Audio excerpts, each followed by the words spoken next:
Hello and welcome to another episode of Virtual Legality. I'm your host, Richard Hoeg, managing member of the Hoeg Law business law firm of Northville, Michigan.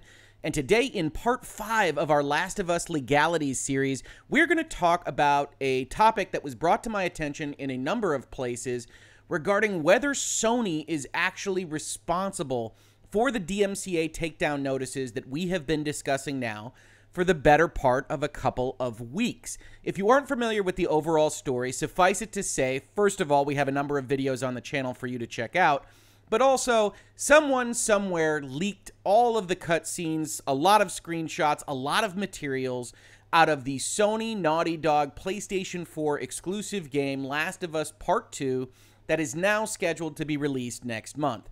As part of the internet kind of commenting on those leaks, Sony, through a proxy, took down or submitted takedown notices to YouTube and Reddit and Twitter and elsewhere to have taken down basically everything that refers to the contents of these leaks, including, most problematically for a lawyer like me, conversations that are purported to be just that, conversations. No use of screenshots, cutscene material, script material, or otherwise.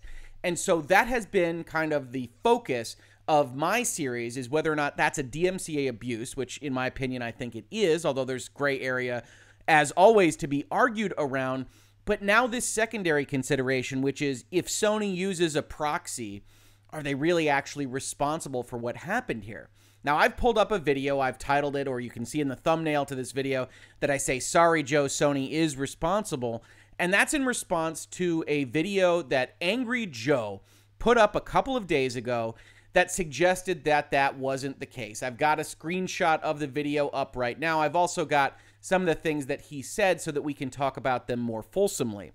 He starts by saying, update on that video. It appears that Sony and Naughty Dog are not copyright claiming it. And the reference to that video that he makes right here is to the video that he put up about a week before this kind of quote-unquote apology at the start of his next video on this topic that was talking about the spoilers, the actual content present therein. And you can see on your screen, that video has 1.3 million views. Angry Joe is one of the old stalwarts of YouTube, has 3.23 million subscribers. Virtually everything he says is guaranteed to be more heard, more seen, more listened to than anything we put on the Hoeg Law YouTube channel. That being said, I still want to get out there a little bit of corrected information. I think Angry Joe is going out there with the information that he knows. I don't think there's any malice in what he is putting out there on his channel, but I don't think it's entirely accurate. When you've got a video that complains about Sony and Naughty Dog making these strikes, rightly so in my opinion, and then in the next video on the topic, you come out and say right at the front, it appears that Sony and Naughty Dog are not copyright claiming it.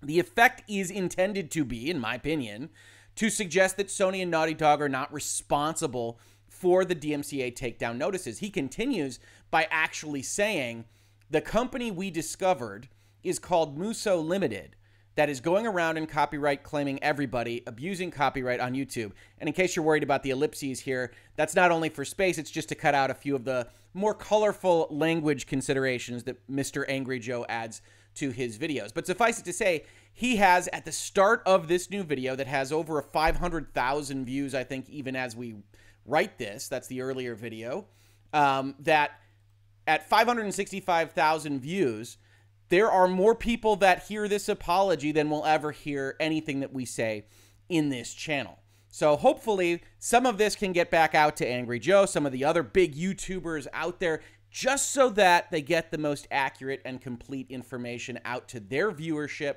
and so that their viewership can understand just a little bit better about what's going on here. Because while it is Muso Limited that has been making these strikes, and I've got their website up here, they claim they are the leading authority in digital piracy.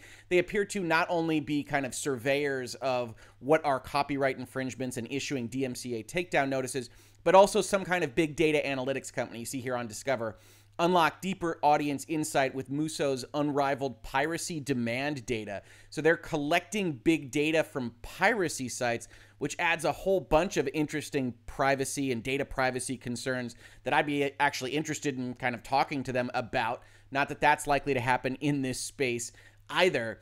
But Muso's only the first part of the story. As we can see when we look at a strike, and I want to give full credit, I saw this strike. I was looking for a copy of how these strikes look, and I saw this on Twitter from a Twitter user named Appabend at Appabend451. They thankfully, and I appreciate it, put up their strike in its entirety, and you can see they got a copyright strike for what they claim was the use of a meme, and some memes are going to be fair use, some are potentially not going to be fair use. I don't want to get into the legalities of this particular issue now. What I want to talk about is agency theory. And you can see in this strike, this copyright strike received notice, video taken down, that it is claimed by Muso TNT Limited, as Angry Joe rightly said, and as we knew about for a couple of weeks now. The content, however, is The Last of Us 2, and you can see the parenthetical, acting on behalf of Sony Interactive Entertainment Europe Limited. Now, we've seen references to Sony Interactive Entertainment of Europe in places. We've seen references to Interactive Entertainment of America in places. Either way, this is probably a little bit erroneous or at least a little bit deceptive. It's not that The Last of Us 2 is acting on anybody's behalf. It's an inert piece of code. It's just a video game. It can't act on anyone's behalf. It's Muso that is acting on behalf of Sony Interactive Entertainment of Europe. And if you followed Virtual Legality, if you followed the series, you know we've looked at the DMCA. That probably makes perfect sense to you. The elements of a notification for a DMCA takedown notice, as we've gone over, require certain bits of information to be submitted, but it doesn't require the copyright owner themselves to do the submitting. You have to be able to claim infringement. You have to be able to put a signature down of someone authorized to act on behalf of the owner. That already implies in the law that it doesn't have to be the owner doing it. And that makes a lot of sense if you really think about it, because most copyrights are not going to be owned by an individual anyway. And a company, an entity, is a legal fiction. It can't sign things. There always has to be a person on the other end of that pen signing something. So even if you're the vice president of Sony or the president of Naughty Dog and you made this thing in front of you, it's not owned by you personally. It's owned by Naughty Dog, which respectively is owned by Sony and various other contractual capacities might otherwise develop. But you as a human being don't own The Last of Us Part 2. Just like a movie producer doesn't own the movie that was paid for by Warner Brothers or Universal or Disney or whomever. So you always have this situation, and the law rightly calls it out, where you need to get a signature from somebody, and that somebody doesn't, under the law, own the copyright that you were talking about. That's the most kind of singular agency relationship that we're going to talk about here. An employee, a high-level authorized employee of a company that absolutely does own it, can 100% sign one of these things, and there's really no doubt about that. But continuing on, as we see at the bottom here, you also have to make a statement under penalty of perjury that the complaining party, that's you, that's Muso in this story, is authorized to act on behalf of the owner of an exclusive right that is allegedly infringed. Now, the allegedly there is doing some work. It doesn't actually have to be correct. You just have to be alleging it, and as we've talked about, you have to make sure that you at least consider fair use and those kinds of things.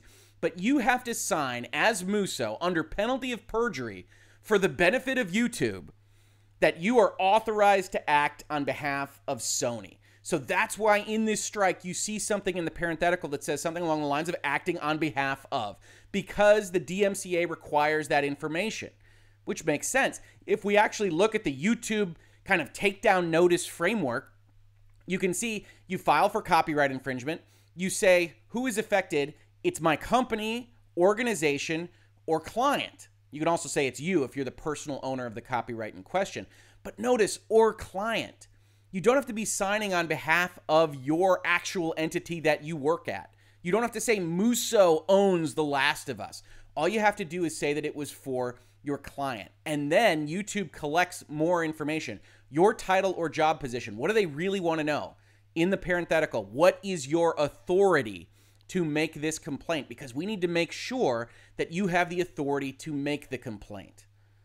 Now, here's where I stop the video for just a second and say, there is always the possibility that Muso is just flat out lying, that it has no relationship with Sony whatsoever, and they're just going out there and doing whatever they want.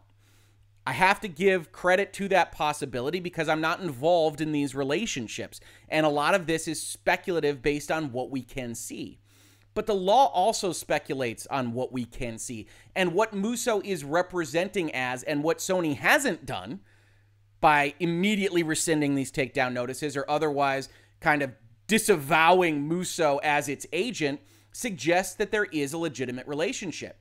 And if we actually go back and look at the Muso website, you see here a listing of our clients. And right at the end here is Sony Interactive Entertainment. Now that in and of itself, like all that we're talking about here, doesn't make the case entirely, but it is entirely suggestive of the case. These logos here, these logos aren't owned by Muso, which means, again, assuming that everybody's contracting properly, that they have as a provision in their contract with Sony Interactive Entertainment the right to use their name and logo on their website for marketing purposes, which, while Sony Interactive Entertainment didn't put their logo on their website, they don't control Muso's website, by giving the permission to Muso to put their name and logo on their website also implies certain things about the agency relationship. If YouTube wanted to go check on whether somebody named Muso can make a strike claim like this, one of the things they would do if they were verifying these manually would be to go and say, oh, okay, yeah, we can see on the client list that Sony is up there. And unless Muso is just a completely fraudulent shell company that has manifested all this on its own for what reason we can only guess, we can assume that Sony has allowed the use of its logo on this website and that they have a relationship, and that's important. Why is that important? Because when you get to Section F of the DMCA, remember, if you've seen it in Virtual Legality before, you can actually get in trouble for being massively abusive of the DMCA takedown process. Any person who knowingly and materially misrepresents under this section that material is infringing shall be liable for damages against or incurred by the alleged infringer, as well as by the service provider, by YouTube itself. And we've talked in this space about how difficult a knowing standard of materiality actually is to establish, but especially not in the gray area cases. Not when a screenshot is used, not when a cutscene is used, just when people are discussing things. And that can include the actual content of the leaks. What happens? Previous videos in this series have used the hypothetical, because I haven't seen the leaks myself, that Joel and Ellie of The Last of Us get abducted by aliens in the third act, and that's the big twist. You can talk about that.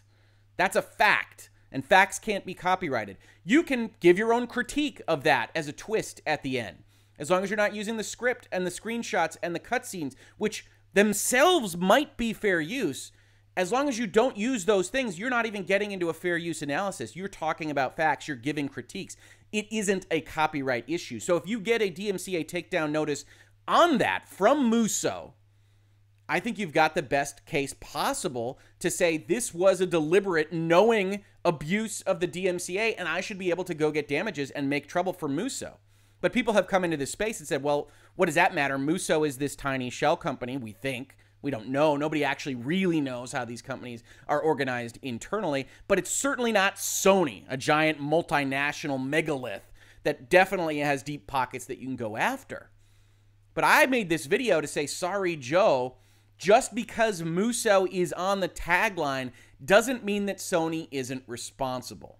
So I want to talk about agency principle theory of law, and this is going to be very basic. There are entire courses in law school that you can check out if you're so inclined about these topics, a lot of edge cases, a lot of interesting things to think about.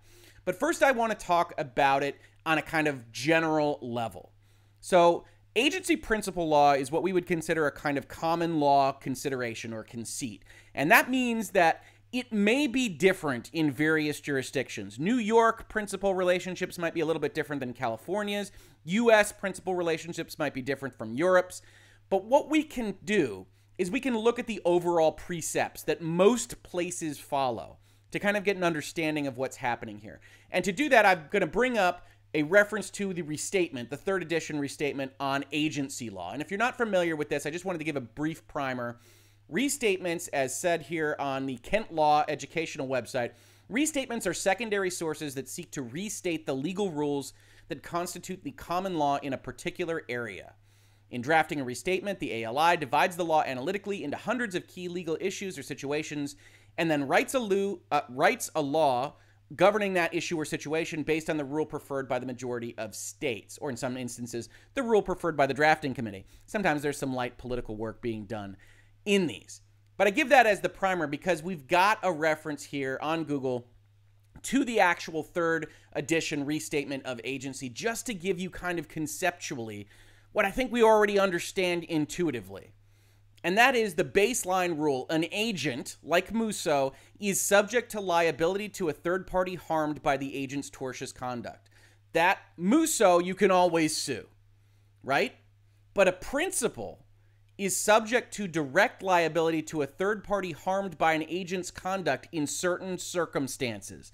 Said another way, Sony is responsible for what Muso does, especially if Muso is straight up abusive and has a statutory liability under the DMCA. Now, what are those circumstances?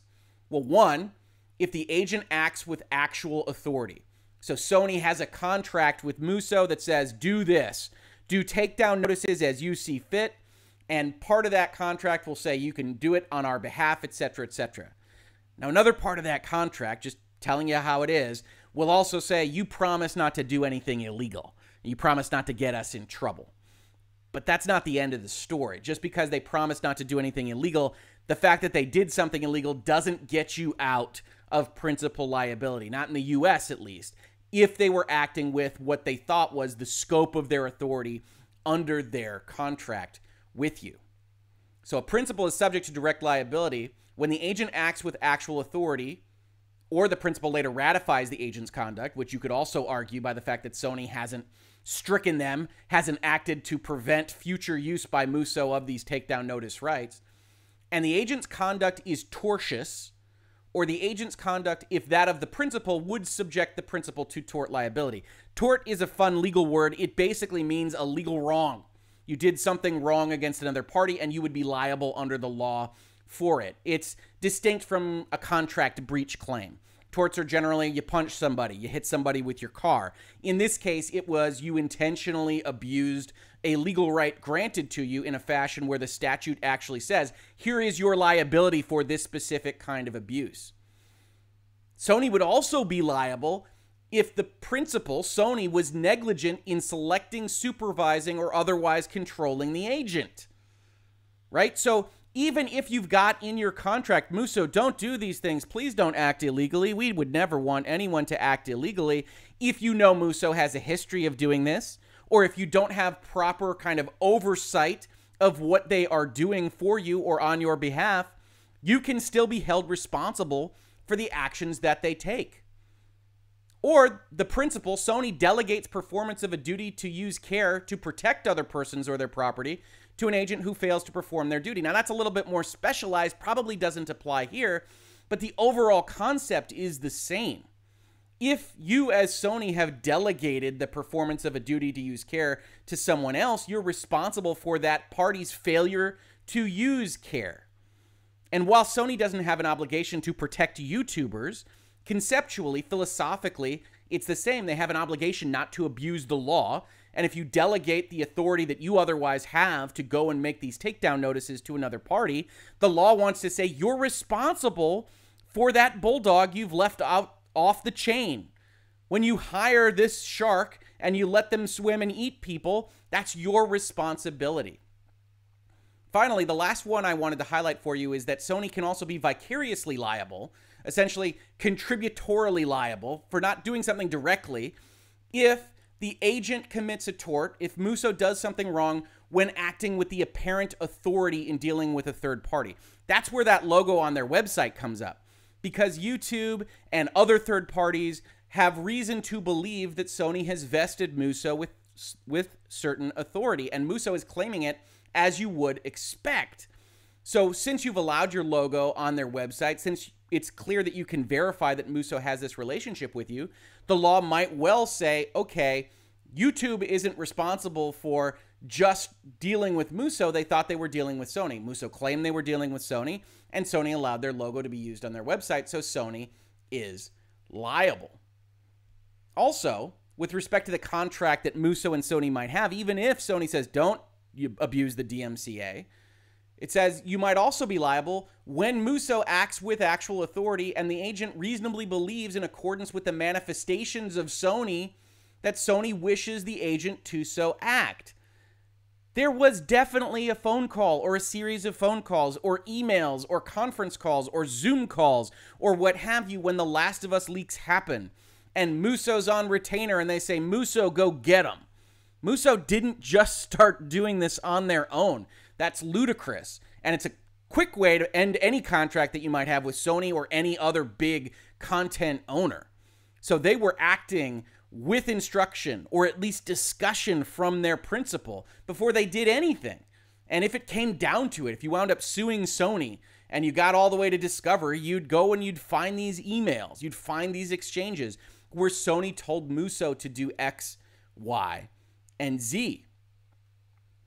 As we talked about with respect to negligence, Sony, a principal who conducts an activity through an agent, is subject to liability for the harm to a third party caused by the agent's conduct if the harm was caused by the principal's negligence in selecting, training, retaining, supervising, or otherwise controlling the agent. Sony can't just have some kind of shady takedown notice dealer come into their office and say, we'll take care of it for you, boss. And then look the other way, put their head in the sand and say, thanks, we appreciate that. Make sure you don't do anything illegal, otherwise we're going to hum and not listen to what's happening. The law doesn't like that, and it's intuitive why the law doesn't like that. You'd have all sorts of bad actors saying, yeah, okay, this shady guy came into my office, he's going to take care of it for me, and if he gets in trouble, he gets in trouble, but hey, it isn't my fault. The best place for the law to prevent those bad acts is in that interaction, for Sony to be responsible for making sure that who they hire doesn't abuse the legal process, doesn't commit torts in its name. And so the law puts those kinds of rules out there. Similarly, with respect to apparent authority, a principal is subject to vicarious liability for a tort committed by an agent in dealing or communicating with a third party on, or purportedly on, behalf of the principal when actions taken by the agent with apparent authority constitute the tort or enable the agent to conceal its commission. Now, that's a lot of legalese, but it says just what we said. If you've got this apparent authority that you've given to Muso by allowing them to use your logo, it's out there for the world to see, then you remain liable when a third party acts on the premise that they're acting on your behalf, even if you haven't given them that authority. Even if your contract is explicit and says, no, Muso, you can't issue takedown notices at all. You have to go through us. We have to approve them. We'll issue them ourselves, but you can find them for us. Even if that's your contract, the world doesn't know that. And so if you go out there with your logo on their website, Muso purports to be acting for you, you don't do anything about it, then you can get in trouble just for the premise of, we allowed this thing to happen. Sony is responsible because they haven't done anything about it and because they've allowed their logo to be used on this website. And they have full knowledge of it, at least now, if they didn't before. If we assume that Muso's just a set of fraudsters that never had any connection with Sony, they know now, and they haven't done anything. The comment to this particular rule says, the torts to which this section applies are those in which an agent appears to deal or communicate on behalf of a principal, and the agent's appearance of authority enables the agent to commit a tort or conceal its commission. Such torts include tortious institution of legal proceedings. That's what a DMCA takedown notice is. You don't have to be sending somebody to court. You're using a statute to do something through the law.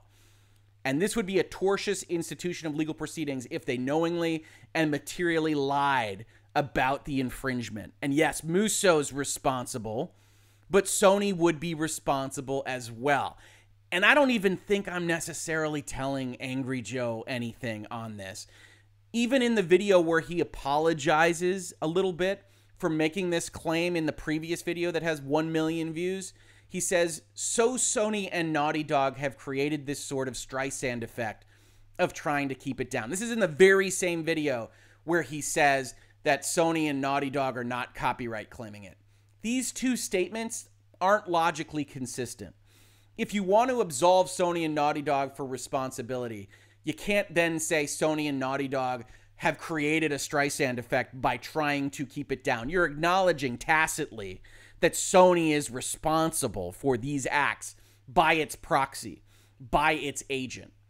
And as a matter of fact, in the video that you did earlier, you admitted to this possibility. Says, so I have decided to go ahead and put this up not only to test whether Sony and Naughty Dog and any company working for either of those two companies are abusing the copyright system, which pisses me off, etc., etc. He knows that copyright owners very often work through proxies. Honestly, anybody with 3 million subscribers on YouTube knows that. You get a copyright claim on a piece of music that you use or a video that you use. It's not necessarily coming from the label. It's coming from an outsourced copyright police organization. That's a business model now. So he knows this. He knows this inherently. But part of this story, part of this kind of claim that you get from Angry Joe is that as part of this video, and I didn't clip it out here to actually comment on directly because the specifics aren't important, he also says, hey, 2 employees from Naughty Dog reached out to me, and we're checking that out, we're vetting it, but they want to set the record straight. This is Angry Joe with his 3 million subscribers and his million viewers on this video saying, oh my God, the actual video game company has come to me and said, this is not what is happening. I don't actually know what is happening, so I will rescind this a bit, but not entirely. And you wind up in this kind of limbo space. You wind up with forum posts about how even Angry Joe now has admitted that Sony isn't responsible and can't we all get excited for Last of Us? Hey, I'm excited for Last of Us. I haven't seen these leaks. I haven't watched these discussions. I haven't read the comments or anything along those lines. I might love it. I might hate it. But the point is not that Sony isn't responsible for the acts of its agents. Sony 100% absolutely is. Unless Muso's just lying. And then the set of facts that have occurred since this takedown notice string started don't make a lot of sense.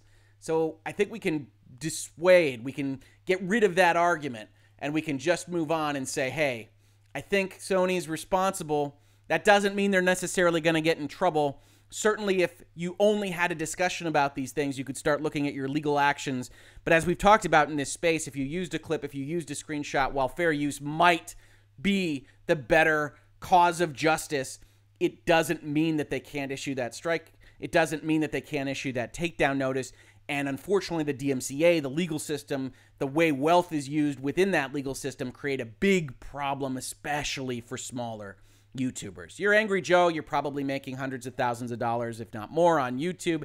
You could defend yourself if necessary.